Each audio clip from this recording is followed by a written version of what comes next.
L'idée est venue progressivement, tout simplement sur le fait qu'il y avait 26 chambres dans l'hôtel, et donc les 26 chambres, les 26 lettres de l'alphabet, et donc on a dédié une lettre par chambre, et ensuite faire toute la décoration autour donc, de ce concept de la littérature et l'art décoratif autour des lettres.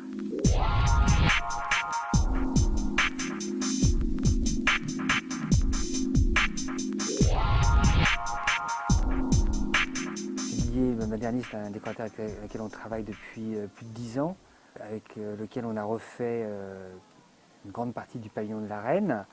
Et lui-même nous a un petit peu poussé à faire quelque chose d'un tout petit peu plus contemporain. Et voilà, et donc on a choisi, on a construit, on a fait le concept avec lui, parce qu'il y a déjà une fusion avec ce décorateur.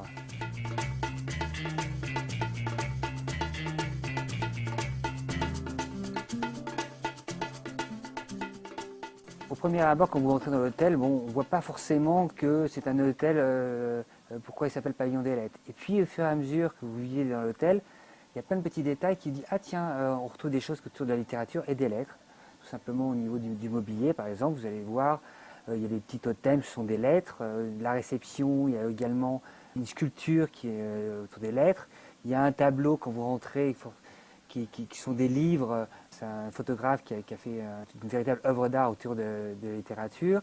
Derrière moi, vous avez une œuvre un artiste qui s'appelle Pierre Gaucher, où il a écrit un texte pour le pavillon des lettres.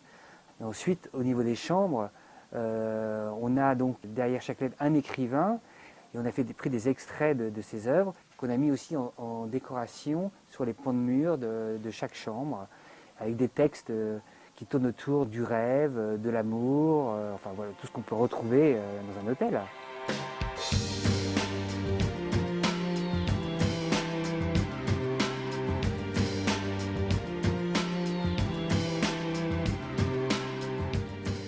L'hôtel est ouvert depuis à peine 6 mois, donc on a beaucoup communiqué autour de ça.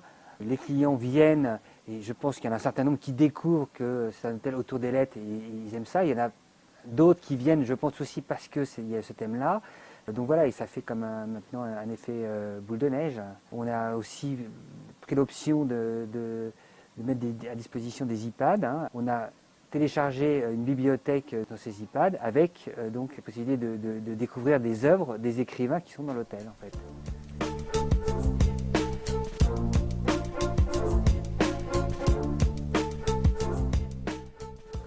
Ce qu'on a voulu, c'est vraiment mettre à disposition cet hôtel aux amoureux de la littérature et de l'art décoratif autour des lettres. Faire des dédicaces et puis peut-être ultérieurement, si ça se présente, peut-être faire un prix, le prix du pavillon des lettres. On a des contacts avec des maisons d'édition pour organiser des événements, faire des lectures pour les clients ou pour les gens de l'extérieur. Faire quelque chose vraiment pas simplement un hôtel, mais quelque chose où il y a de l'animation, il y a de la vie.